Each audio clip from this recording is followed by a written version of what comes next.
Είναι κοντά μας ο δήμαρχος της πόλης, ο κύριος Ανδρέας Μωυσέος, να μας δει τις ευχές του. Κύριε Δήμαρχε, φιλιά.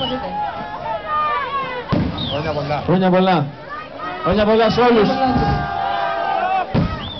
Να είστε γεροί, να είστε καλά, δυνατοί.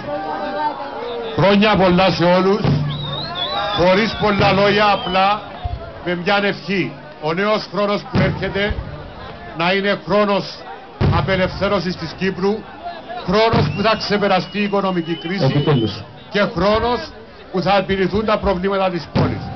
Σε όλους εσάς εύχομαι προσωπική ευτυχία, υγεία, χαρά και βεβαίως οικογενειακή ευτυχία. Χρόνια πολλά σε όλους.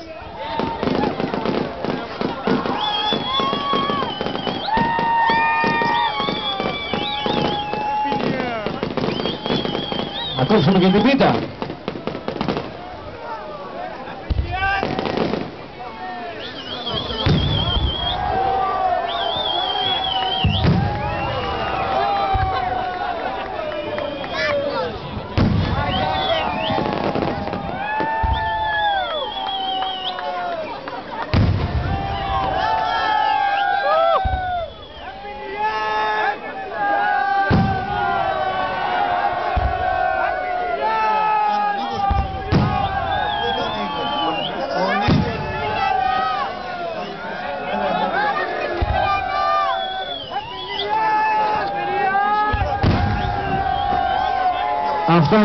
Αυτά είναι.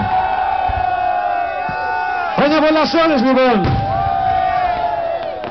Τώρα που κόψαμε και την πίτα, τώρα που μοιράσαμε και τα κομμάτια, να κάνω μια ευχή για το λίμο της Λάρνακας.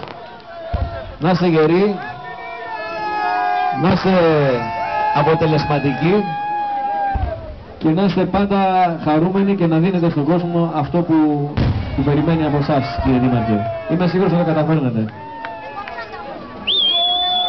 Να είστε καλά. Εμείς συνεχίζουμε. Δεν φεύγουμε από εδώ. Μισό.